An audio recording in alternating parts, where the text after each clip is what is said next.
practicing compassion, practicing care, holding suffering with love, both giving and receiving. Happy ever we have, in the past we have explored, and many times we have explored giving and receiving of metta, loving kindness, friendliness, where we share our goodwill and care for people we care about. And we also receive from others. We receive, or for ourselves, this sense of goodness, good wishes, friendliness, well-being, kindness, care.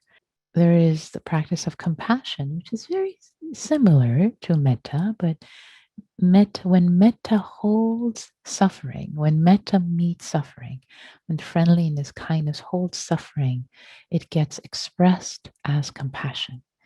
So many, many times in your life, I have no doubt that you have been there for someone, for some being, maybe a child, maybe a pet, an adult, a friend, who has been in a challenging situation. Either physically, maybe they've been hurt, or emotionally they were going through a hard time, and you were there for them. Maybe it was just simply holding presence and listening, just making them not feel alone in the world.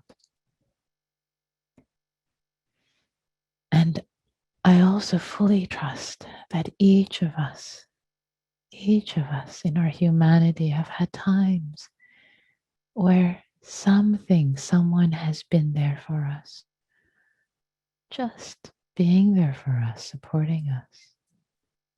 So this idea of giving and receiving, giving compassion, holding others in compassion, when we have the resources, when we have the stability of mind and heart to support others through a rough time, whatever it might be, and many other times in our lives when we are in need, when we appreciate a holding hand, a supportive ear, a patient ear to listen to us, maybe a friend on the phone, just listening, just letting us share, being there for us, feeling cared for.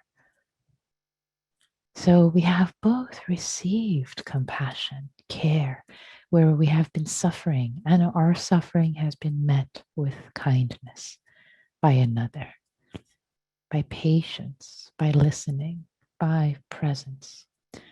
And when somebody else is suffering, we have met it with our kindness, with our patience, just with our presence. So in this practice today, we'll